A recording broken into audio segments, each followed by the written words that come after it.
Então eu convido você a abrir a Bíblia em Jonas, no capítulo 1. Jonas, capítulo 1. Creio que todo mundo já achou Jonas, capítulo 1. E a gente vai ler o capítulo todo.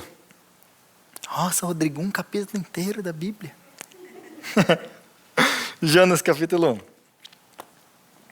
A palavra do Senhor veio a Jonas, filho de Amitai, com esta ordem: vá depressa à grande cidade de Nínive e pregue contra ela, porque a sua maldade subiu até a minha presença. Mas Jonas fugiu da presença do Senhor, dirigiu-se para Tarsis, desceu à cidade de Jope, onde encontrou um navio que se destinava àquele porto. Depois de pagar a passagem, embarcou para Tarsis. Qual é a sua profissão? De onde você vem? Qual é a sua terra? A que povo você pertence? Ele respondeu: eu sou hebreu, adorador do Senhor, o Deus dos céus, que fez o mar e a terra. Então os homens ficaram apavorados e perguntaram: o que foi que você fez?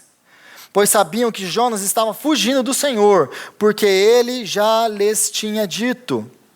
Visto que o mar estava cada vez mais agitado, eles perguntaram: o que devemos fazer com você para que o mar se acalme? Respondeu ele: peguem-me e joguem-me ao mar, e ele se acalmará. Pois eu sei que é por minha causa que esta violenta tempestade caiu sobre vocês. Ao invés disso, os homens se esforçaram ao máximo para remar de volta até a terra. Mas não conseguiram, porque o mar tinha ficado ainda mais violento. Eles clamaram ao Senhor: Senhor, nós suplicamos que não nos deixe morrer por tirarmos a vida deste homem. Não caia sobre nós a culpa de matar um inocente, porque tu, ó Senhor, fizeste o que desejavas. Em seguida, pegaram Jonas e o lançaram ao mar enfurecido, e este se aquietou. Ao verem isto, os homens adoraram ao Senhor com temor, oferecendo-lhe sacrifício e fazendo-lhe votos. O Senhor fez com que um grande um livro, aliás, é um livro pequeno, um livro muito conhecido, você já deve ter assistido um filme. Se você já foi lá no Teatro da Pensilvânia, você já assistiu Jonas. Eu assisti Jonas no Teatro da Pensilvânia. Mas, será que a gente entende do que esse livro está falando? Porque se eu perguntar para vocês do que esse livro está falando, eu vou ter as mais diferentes respostas. Do que Jonas está falando? Para que Jonas foi escrito? E aí você talvez esteja se perguntando: mas Rodrigo, você não estava pregando em Lucas? O que você foi fazer em Jonas? Do nada, no meio, depois dos milagres de Jesus, você vai para Jonas. Porque em Lucas, o Senhor Jesus cita Jonas. E eu nunca preguei em Jonas. Então eu achei um momento maravilhoso, uma oportunidade maravilhosa para pregar em Jonas. Então, a primeira coisa que a gente vai ver aí, em Jonas, é Jonas, a vida dele. Jonas. Quem é Jonas? E aí, a pergunta que eu fiz aqui no começo é: sobre o que Jonas fala? Qual que é o propósito de Jonas?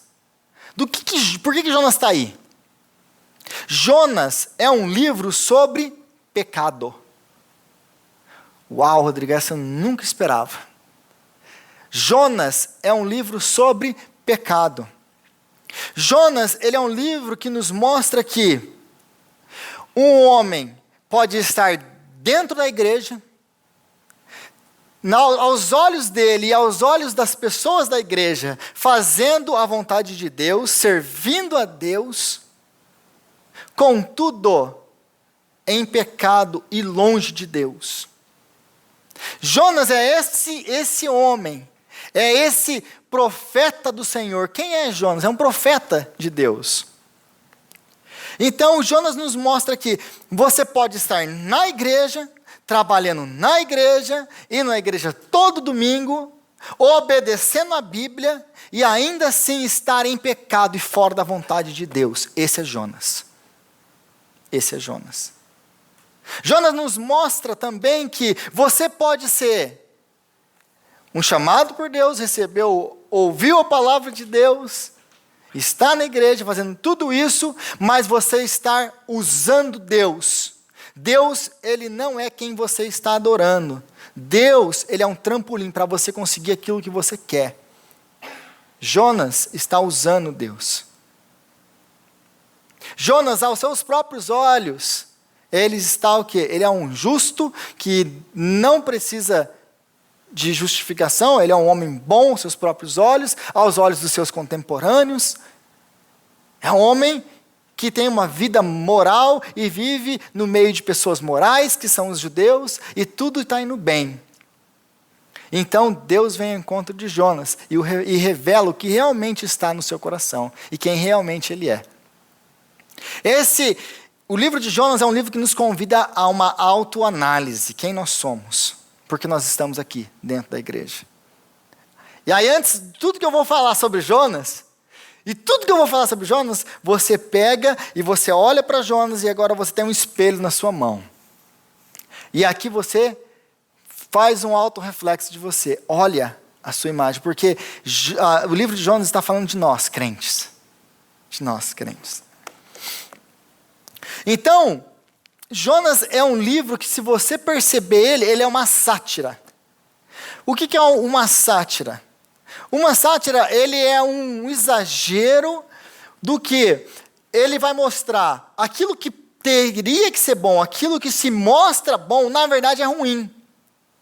E aquilo que é ruim, e que parece ruim, que nós nominamos ruim, na verdade é bom.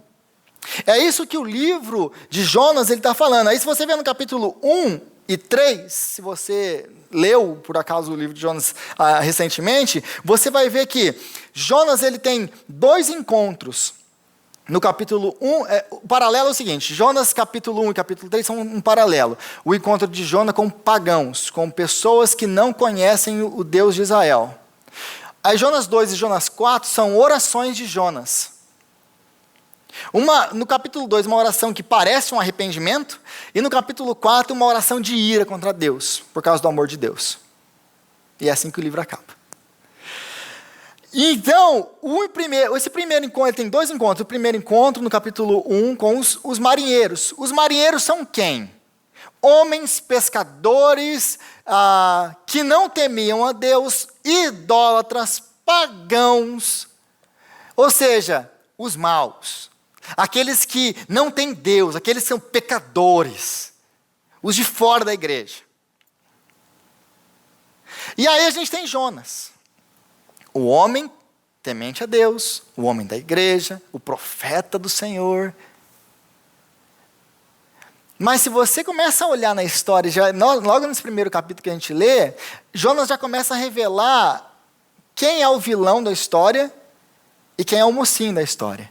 Ou quem são os mocinhos da história. Porque logo no capítulo 1 a gente já começa a ver que o homem de Deus, que foi chamado para ser sal e ser luz, ele está fazendo o quê? Totalmente o contrário do que ele foi chamado para fazer. E aqueles que são os pagãos, que não conhecem Deus, que não têm o temor de Deus, que são homens pecadores, são homens que mostram compaixão, misericórdia, que querem fazer de tudo para poder salvar a vida daquele profeta de Deus. Então, a gente começa já a ver essas diferenças. Então, é uma sátira. Aquilo que parece ser bom, na verdade é ruim. Aquilo que nós olhamos e falamos, não, aquele ali é um homem de Deus. É um santo de Deus. Não, aquele ali é um pecador, um idólatra, um drogado. Essa é a função de Jonas. Jonas ele está fazendo essa sátira para nos mostrar algumas verdades que nós precisamos ver. E aí a primeira coisa que a gente vê em Jonas, a primeira coisa depois que ele recebe essa ordem de Deus no versículo 1, no versículo 2, Jonas então fugiu. Versículo 3, Jonas fugiu da presença do Senhor. E aí a gente Se você nunca se perguntou isso, eu me pergunto toda vez que eu leio esse livro. Por que Jonas fugiu? Porque senão você lê o livro de Jonas e vai lendo o que acontece em Jonas. E aí eu conversando com uma pessoa, ela falou, mas que final legal o Jonas, né? Deus salva as pessoas. Aí, de tudo que você leu no livro, é isso que você pegou do livro? Essa é a moral da história, não é? Não. Que Deus, ele salva pessoas, amém, glória a Deus. Isso é um ponto. Mas o ponto do livro não é esse. Não é esse. O ponto do livro é essa caracterização de Jonas. É por isso que o livro acaba do jeito que ele acaba. É por isso que o livro não nos mostra o que aconteceu depois com os ninivitas, não mostra mais nada. Porque é um livro sobre Jonas. E para a gente entender essa pergunta, por que Jonas foge de Deus, a gente precisa entender duas coisas. Quem é Jonas? E a gente precisa entender quem são os ninivitas. Essa é a primeira parte. Quem é Jonas? Jonas é um profeta do reino do norte. Talvez você não... Eu falar profeta do reino do norte, você não entende isso. Se você leu já o Antigo Testamento, você vai ver que Israel tinha o rei Saul, depois ele tem quem? O rei Davi, depois o rei Davi vem o rei Salomão, depois da morte de Salomão, Roboão, o filho de Salomão, as tribos se rebelam contra ele, porque Deus já tinha avisado disso tudo. Você volta lá no Antigo Testamento, vai ler, isso aí é por causa do pecado de Davi. E aí se rebelam, e aí nós temos a divisão do reino. Agora nós temos Samaria, capital, Israel no norte, capital Samaria, e nós temos Judá no sul, capital Jerusalém. Então nós temos como se fosse Israel do norte e Israel do sul. 10 tribos ficaram no norte, 2 tribos ficaram no sul. Agora o norte tem reis e o sul tem rei. E vira e mexe eles brigam entre eles. Então quando eu falo, Jonas é um profeta do reino do norte, ele é um profeta do reino de Israel, capital Samaria. Ele está profetizando no reino do norte, diferente dos profetas do reino do sul. Isso é muito importante. Ele vai viver ali e pregar mais ou menos em 750 a.C. 750 a.C. Ele era um líder religioso e político da sua época. Como assim religioso e político? Como que eu sei disso? Porque lá em 2 Reis, capítulo 14, versículo 25, a Bíblia fala sobre Jonas. E o que Jonas está fazendo em 2 Reis, capítulo 14? Ele está profetizando no reino do norte para o rei Jeroboão, que é um rei. Aliás, no norte não teve nenhum rei bom. Todos se desviaram do Senhor, nenhum obedeceu a Deus, foi um pior que o outro. Mas esse em especial era um rei muito mau, muito mau. Eles instituíram a idolatria, queimavam crianças em sacrifícios e várias outras coisas. Então, era completamente diferente do reino do sul, porque ainda teve alguns bons reis no sul. Esse Jeroboão era um rei perverso. E aí, o que acontece lá em 2 Reis 14 é que Jonas está profetizando a favor de Jeroboão, que ele vai conquistar as terras, que ele vai construir as muralhas e etc. O problema é que Amós é um profeta na mesma época de Jonas. E Amós, ele prega o contrário de Jonas. Que Israel vai ser destruída, que Jeroboão é um pecador, que ele precisa se arrepender. Então, um profeta de Deus está profetizando a favor de um rei mau, e o outro profeta está condenando. Aqui a gente já começa então a ver um problema. Tem alguém aqui que tem um problema. Sabendo que Jeroboão é um rei perigoso, bom, Jonas está a favor dele, aí a gente começa a ver que pode ser que exista algum problema com Jonas. Com Jonas. E quem são os assírios? Quem são os assírios? Os assírios... Caiu aqui. Os assírios... Eles são um povo no norte de Israel. No norte de Israel. Nínive é a capital da Síria. Aí eu falo Assíria, mas a gente está falando de Nínive, Rodrigo. De repente você ficar em Assíria. O que tem a ver a Síria com Nínive? Nínive é a capital da Síria. Os assírios, eles estão no poder há algum tempo. Em 860, mais ou menos, eles dominaram Israel. E eles escravizaram Israel, eles entraram lá, mataram muita gente. Ou seja, uma geração atrás, anterior a Jonas, Israel era escrava da Assíria. Só que nesse tempo de Jonas, a Assíria já não estava lá aquelas coisas. Eles estavam sofrendo com muita guerra ao redor, então eles estavam sofrendo para se manter no poder. E Israel estava florescendo, já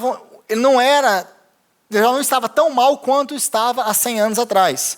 E era uma nação que já conseguia guerrear e se manter.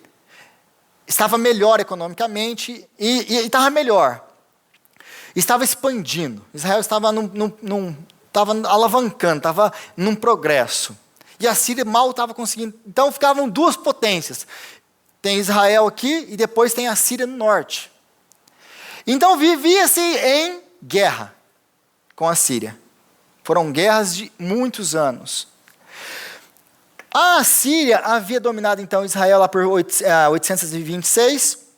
E os assírios, eles eram muito maus, muito violentos.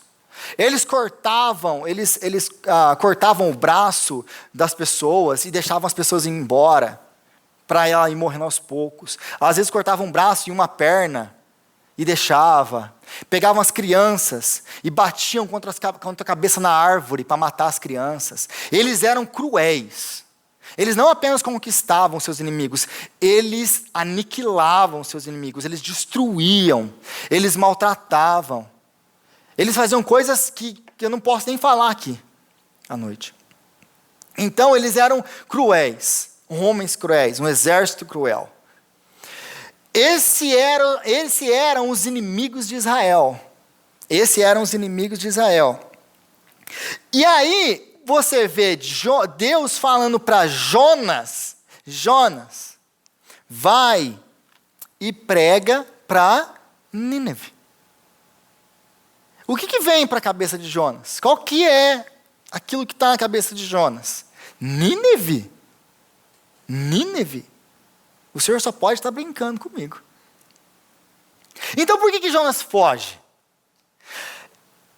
Pode ser que nesse ponto você comece a pensar, não, então ele fugiu por causa de medo, é um inimigo de Israel, ele fugiu de medo. Vou te dar um exemplo, por que ele fugiria de medo? Volta para 1940, 45, Segunda Guerra Mundial. Alemanha, colocando judeu, pegando todos os judeus, colocando em campo de concentração e matando eles. Deus então chama um judeu. Lembra que Israel são judeus. Deus então chama um judeu e fala, meu filho, vai lá em Berlim e começa a gritar para que a Alemanha se arrependa dos seus pecados e pare com a sua crueldade. O que esse judeu vai fazer? Ele vai correndo lá a Berlim para pregar. O que vai acontecer se ele fizer isso? Ele provavelmente vai morrer. Então a gente começa a pensar, olhando por esse lado, os inimigos de Israel, se Jonas for lá, ele é um judeu, ele vai se dar mal. Então Jonas foge para lá, para outro lugar.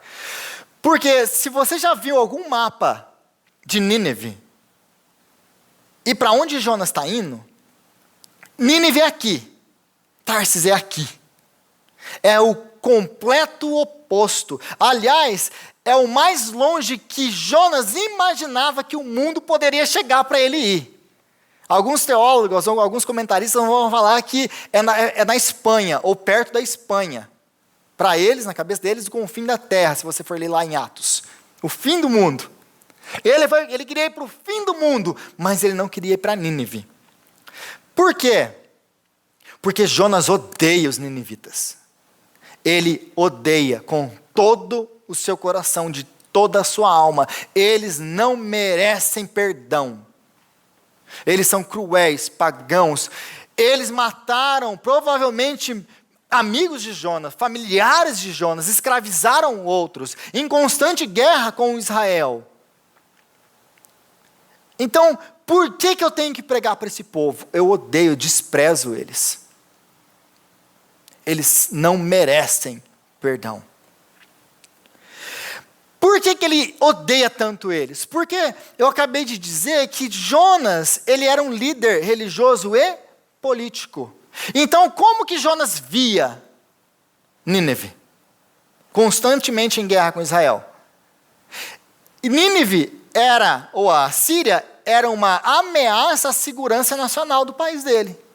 E uma vez que, Deus vai destruir Nínive. Se Deus destruir Nínive, destruindo a Assíria, portanto, a capital da Síria, a cidade mais importante da Síria, quem que vai se sobressair? Quem que já estava em expansão? Quem que ia melhorar? Israel. Israel, então, agora, se eles saírem do nosso caminho, é aí que a gente cresce mesmo, é aí que a coisa vai. Então, Jonas, ele está o quê? Preocupado com o país dele. Ele vê, então, uma opção, ele vê, então, o quê? Um momento em que agora Israel pode alavancar. Se Nínive sair, então agora vai.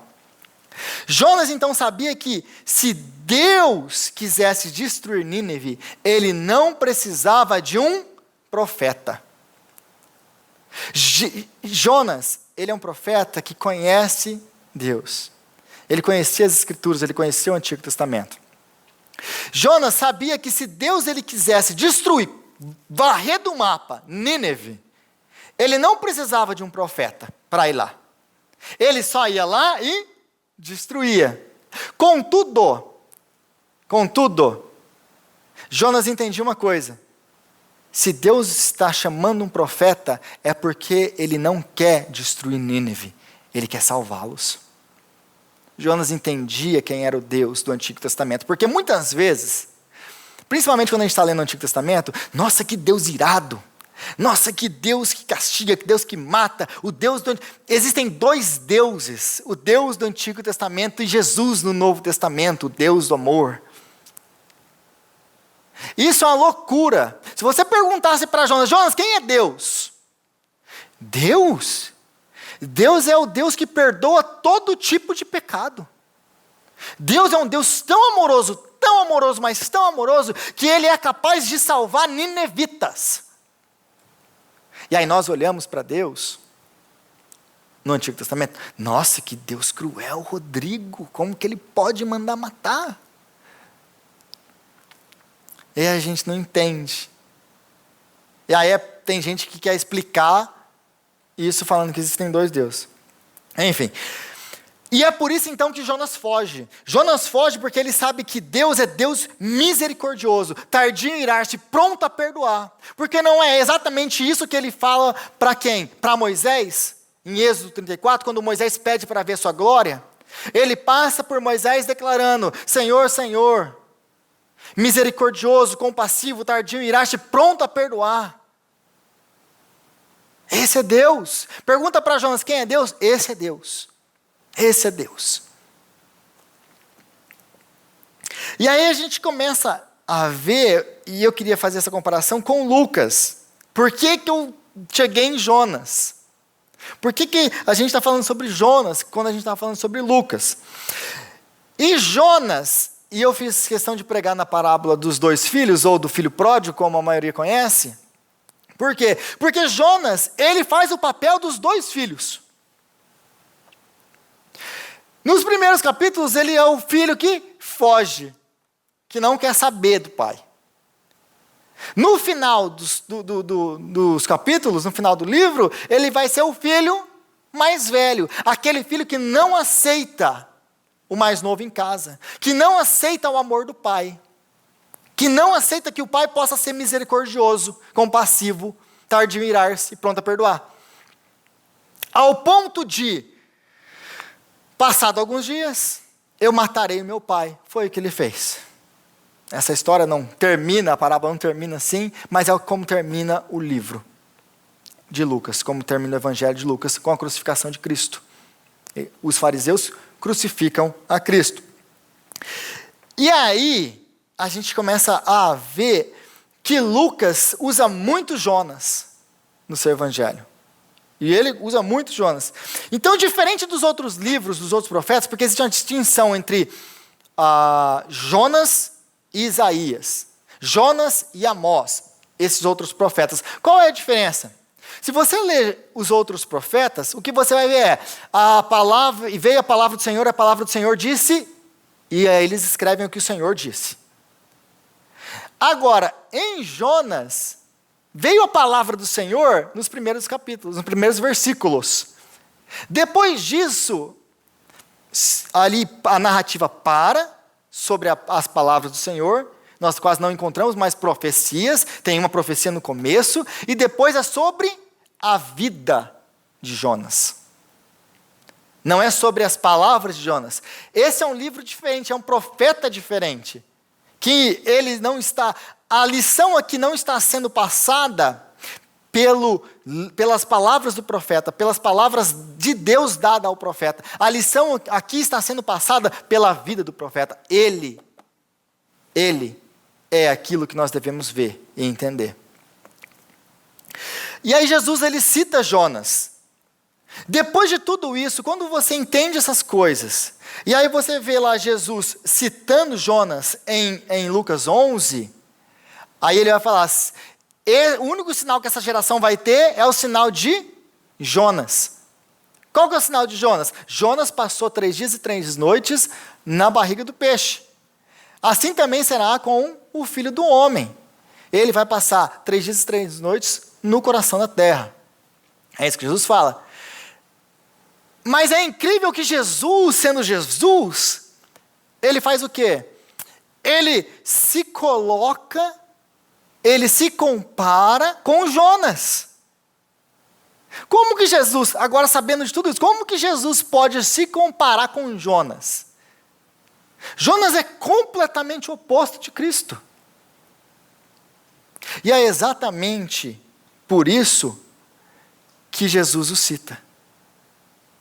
É exatamente por isso que ele faz isso. Existe uma comparação entre Jonas e Jesus. Entre Jonas e Jesus. E a comparação é essa. Deus, ele vai fazer o quê? Ele vai aparecer para Jonas e ele vai falar: vai, Jonas, e prega a pecadores indignos, prega aos meus inimigos, porque lembre-se que os inimigos de Israel eram os inimigos de Deus.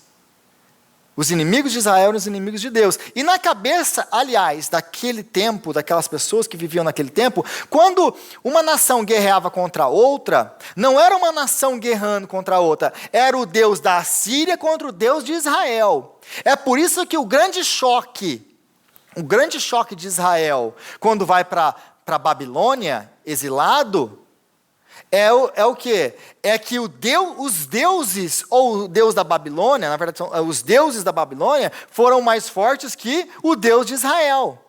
Eles não entendiam que eles estavam indo para a Babilônia, eles não queriam, aliás, ver que eles estavam indo para a Babilônia por causa do pecado deles, porque eles desobedeceram a Deus, fizeram tudo que Deus disse que eles não deveriam fazer. Eles não querem enxergar que Deus disse: se vocês não me obedecerem, isso e isso vai acontecer. E Deus cumpre com aquilo que ele disse. Mas na cabeça deles, não, o nosso Deus foi derrotado.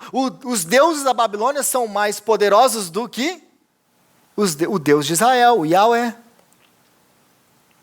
Então, esse é o grande choque.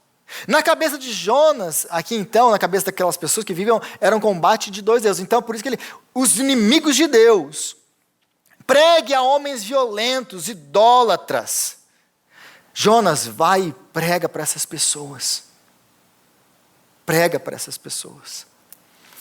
E o que Jonas faz? Ele atende o Senhor? De maneira nenhuma.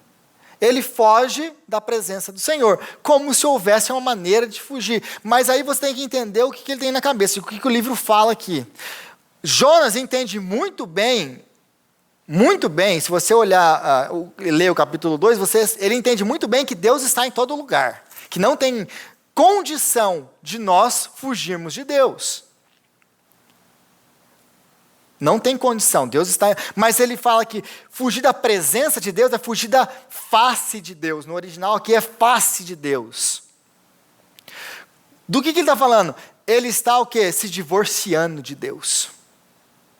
Ele ele não quer mais. Por quê? Porque o Deus dele não era o Senhor. O Deus dele era Israel, o bem político da nação. Ele pensava que servindo a Deus, não, eu tenho que servir a Deus, por quê? Porque para Israel prosperar, mas Israel prosperar se tornou um fim em si mesmo. E aí, ele foge. Por que ele foge? Porque ele odeia os seus inimigos, Jonas deseja a morte de todos eles, Jonas sabe que a tempestade, ela está sendo causada por causa da ira de Deus. Deus se ira. E aí quando eles chegam para perguntar para Jonas, Jonas, quem você é? Essa é uma pergunta deles, é uma pergunta de identidade. Eles estão fazendo uma pergunta de identidade, porque a nação, lembra que você mora numa nação, você serve o Deus daquela nação. Da onde você é? Que povo você pertence? Quem é o seu Deus? E aí Jonas ele fala uma coisa que deixa eles mais espantados. Por quê? Eu sou hebreu, eu sirvo ao Senhor, Criador dos céus, do mar e da terra. E você foi estúpido o suficiente para fugir do Deus do mar, Jonas? É o que passa na cabeça deles. É por isso que eles ficam apavorados. Como assim você foge desse Deus que criou tudo isso? E o que você fez com ele para ele estar tão furioso assim? Porque eles já sabiam, é o que o texto diz, que ele estava fugindo do Senhor. Mas ele não teria dito o quê? Qual a razão dele estar fugindo. Ele falou, estou fugindo do Senhor. Ele comentou, eles tocaram, todo mundo foge de alguém mesmo? Entra aí. Mas eles não entendiam quem era o Senhor. Então, ele entende que toda aquela tempestade é causada por causa dele. A ira vem sobre ele. E aí os marinheiros vêm e perguntam, o que a gente deve fazer com você? O que nós devemos fazer para essa tempestade parar? Para que nós não morramos? Me joga no mar. Porque eu sei que essa tempestade ela é por minha causa. E aí você começa a pensar, nossa, Jonas está... O coração de Jonas está quebrantado. Jonas agora ele não quer que caia sobre os marinheiros a culpa dele. Não. Jonas, você viu que Jonas estava dormindo? Quem consegue dormir no meio da tempestade dessa? E aliás, a palavra que ele usa aqui no original para dormir é a mesma palavra que Deus usa para o quê? Para quando Adão cai em sono profundo e Deus vai tirar uma costela de Adão. O que é aquilo ali? Anestesia geral. Ele está num transe, ele está no anestesia geral dentro do barco. No meio da tempestade. E aí os caras vão lá, acordam ele. Você está doido? Clama aí para o seu Deus. Os homens, os marinheiros entendem, sendo pagãos quem eles são, eles entendem que aquilo ali não é normal, não é uma tempestade comum, é uma tempestade que é consequência na cabeça dele dos deuses. Então alguém aqui tem culpa, tem alguma coisa errada que a gente fez com os deuses, eles estão irados conosco. Aí tiram a sorte cai sobre Jonas. E aí ele tem esse discursinho dele aí, então me joga no mar que vai tudo ficar bem. Me joga no mar que vai tudo ficar bem. Aí só parece que Jonas está arrependido e quer que eles se sintam, que eles sejam salvos. Não, Jonas entende uma coisa. Ele está disposto a morrer por Israel. Ele está disposto, porque se Deus mata Jonas na cabeça dele, bom, eu morro, Nínive é destruída, Israel floresce, a coisa anda. Ele está disposto a morrer para não obedecer a palavra de Deus. Mas ele não está disposto a ir e morrer em Nínive, por causa da obediência ao Senhor. Ele não está disposto a isso. Ele prefere morrer do que obedecer a Deus. Esse é o coração dele aqui. E aí, vocês vão me jogar, já vão me fazer um favor. Jonas sabe que a tempestade no meio do mar é a justa consequência dos seus pecados. Ele sabe, ele entende isso. Me joga lá. Me joga lá. E aí o que eles fazem? Os marinheiros vão mostrar mais uma vez quem são os mocinhos. E em vez de pegar ele e jogar de uma vez, o que eles tentam? Eles tentam remar, eles tentam salvar Jonas. E aí depois eles vão fazer uma oração. Senhor, não nos culpe por esse... E uma oração bem da soberania de Deus. Porque o Senhor determinou isso aqui. Nós então estamos cumprindo com a sua vontade, Deus. E aí eles pedem perdão para Deus e jogam Jonas no mar. E quando Jonas cai no mar, a tempestade se acalma. A ira de Deus se acalma.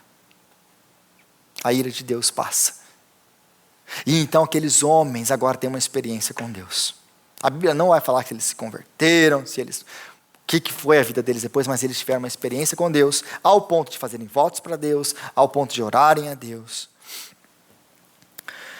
Então Jonas recebe a justa condenação dos seus pecados. Jonas prefere então morrer a obedecer a Deus. Jonas vai para a cidade esperando que eles morram. Porque quando o que acontece aqui você sabe, no final do livro, o peixe pega Jonas, gospe ele na praia, e Jonas vai para Nínive.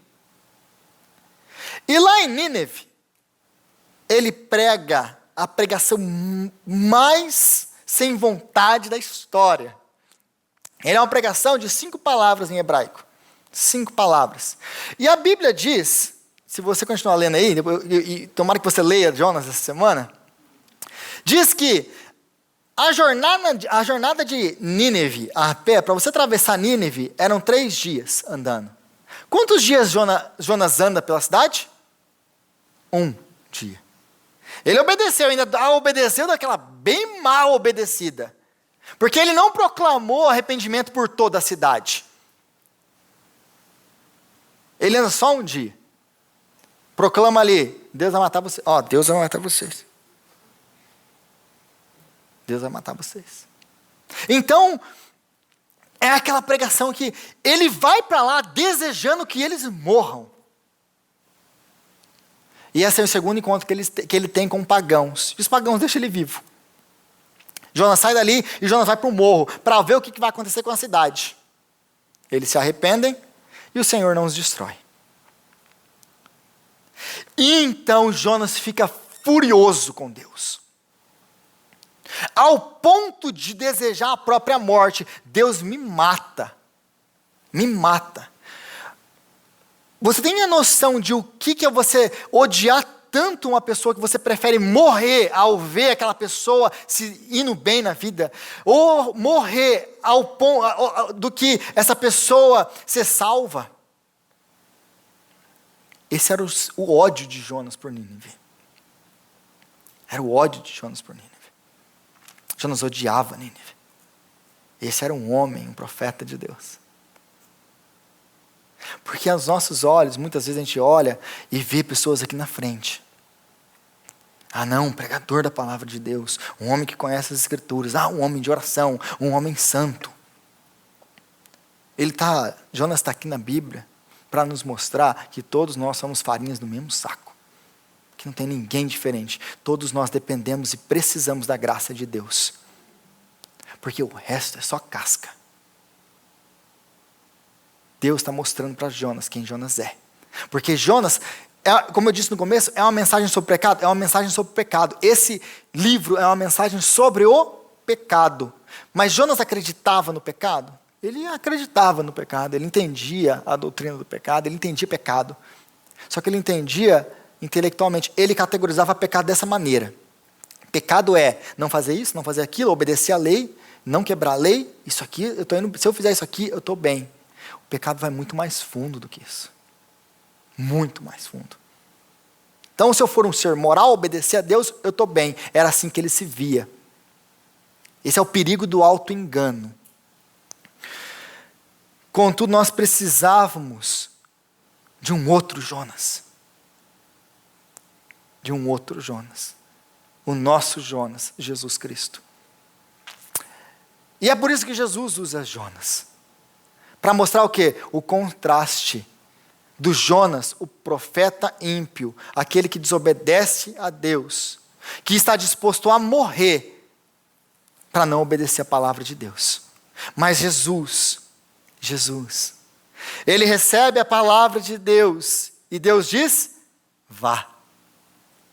E ele, então, deixa a sua glória, se torna um homem como nós. E não apenas um homem comum, habitando num palácio, um grande rei. Não, o mais humilde de todos os homens, ao ponto de nascer numa manjedoura. Jesus vai e pregue a pecadores indignos. Jesus vai e prega aqueles que me desobedeceram, que desobedeceram a Deus. Jesus vai e prega aqueles violentos, maus, idólatras, dignos de apenas uma coisa de mim, Jesus, diz Deus, da minha ira. Porque são pecadores todos, não há um justo nenhum sequer, ninguém que entenda, ninguém que busque a Deus. Na linguagem de Gênesis, bebem iniquidade como se bebessem água. Jesus, nenhum deles merece salvação, nenhum. Jesus vai e prega para esses. Jesus diz: sim, Pai. Sim, Pai. Então Jesus obedece a Deus. Jesus, ele não apenas vem pregar para os seus inimigos. Jesus, ele vem pregar e amar os seus inimigos. Os assírios, os inimigos do povo de Deus. Jesus vem para esses, Jesus vem amar os inimigos de Deus. Por que eu contei a história um pouquinho dos assírios no começo? Porque, nossa, que bárbaros que eles são. E nós aqui, nós não esmagamos cabeças de criança em árvores. Mas aos olhos de Deus, somos tão abomináveis quanto. Porque pecado é pecado porque é contra Deus. Não existe pecadinho, pecadão, não existe um pequenininho maior. É contra Ele. Nós pecamos contra um Deus eterno. O nosso pecado é um grito de rebelião contra Deus. E um grito de rebelião eterno contra Deus e contra a bondade de Deus. Nós pecamos contra um Deus eternamente bom. Perto do que os assírios faziam, o nosso pecado não é nada comparado, se nós colocarmos isso numa balança. Nós pecamos contra esse Deus bom. A única coisa que nós merecemos é a morte. E Deus diz para Jesus: vai e prega para eles. Vai, ama-os. Eles não são dignos, mas vai e ama-os. Jesus, então, ele quer salvar os seus inimigos. Prontamente ele vem. Prontamente ele vem. E Jesus, ao contrário de Jonas, você vai ver nos evangelhos que Jesus ele faz o quê? Quando ele olha para Jerusalém, quando ele está em Jerusalém, ele diz: ó Jerusalém, Jerusalém, quantas vezes eu quis abraçá-los, e como a galinha colocar os pintinhos debaixo das suas asas, mas vocês não quiseram. Jerusalém que mata os seus profetas. Quantos profetas eu enviei a ti, Jerusalém? E Jesus ele vai entrar em Jerusalém, ele chora por Jerusalém. Porque ele se compadece. Porque ele entende o amor do Pai. Ele ama. Então, Jesus, ele está, diferente de Jonas, disposto a morrer pelos seus inimigos. Ele está disposto, diferente de Jonas, a morrer por pecadores indignos, para que eles pudessem ser salvos. Porque Jesus sabia uma coisa, que nós pecadores merecíamos a tempestade da ira de Deus, que a tempestade da ira de Deus era o justo pagamento dos nossos pecados. Ele entendia isso. Só que ele entendia mais uma coisa: nós não tínhamos e não temos condição nenhuma de suportar a ira de Deus. Nenhum ser tem. Quem ensinou o próprio Deus para suportar a ira? Jesus entende que nós não temos vida em nós mesmos. É por isso que Ele está disposto a dar a sua por nós. Ao contrário de Jonas, ele vem para a Síria, vem para Nínive, para a capital daquela iniquidade, daquele povo iníquo, para amá-los e entregar a sua vida por eles. Disposto a morrer por eles, porque Jesus sabia que Ele morreria por eles. Por eles. Muito diferente é o nosso Jesus, do profeta Jonas. E Ele, alegremente, Ele veio para que nós pudéssemos agora ser restaurados, para que nós agora pudéssemos ter vida em Cristo, perdoados do nosso pecado, para que a tempestade da ira de Deus não caísse sobre nós. Jesus toma sobre Ele. E Ele recebe a ira de Deus, para que nenhuma gota da ira de Deus caísse sobre a sua vida e sobre a minha vida. Esse é o contraste do livro de Jonas. O livro de Jonas, como todo o Antigo Testamento, ele fala sobre uma pessoa, e é Cristo. Ele fala como o profeta que deveria ser bom, que deveria ser luz para a nação, não era. Que deveria amar os inimigos, que deveria demonstrar o amor de Deus para os seus inimigos, nunca fez. Que estava disposto a morrer, mas não queria obedecer a Deus. O livro de Jonas mostra o contraste entre o Jonas do Antigo Testamento, Jonas, o profeta, e o Filho de Deus, o nosso Jesus. Senhor, nós te agradecemos pela sua palavra, te agradecemos por esse livro maravilhoso que é o livro de Jonas, e por todas as lições que nós aprendemos. Nós te agradecemos, ó Pai, porque o Senhor nos deu o seu Filho, esse Jonas perfeito, que nos amou, a nós, pecadores, indignos. Deus, obrigado, Senhor. Obrigado. Agora, Senhor, nós oramos a Ti, pedindo ao Senhor que o Senhor venha nos ajudar a andar de maneira diferente de Jonas. Que o Senhor venha nos ajudar a sermos povo do Senhor e andar e imitarmos a Cristo, para que as pessoas que não conhecem o Senhor venham conhecer através da nossa vida, que a nosso caminhar venha demonstrar Cristo, que nós venhamos amar os nossos inimigos e desejar ardentemente a salvação deles, como o Senhor Jesus desejava a nossa quando Ele veio. Deus, obrigado por Cristo. Jesus, nós te amamos, nós te louvamos, nós te agradecemos. É em teu nome, Jesus, que nós oramos. Agradecemos.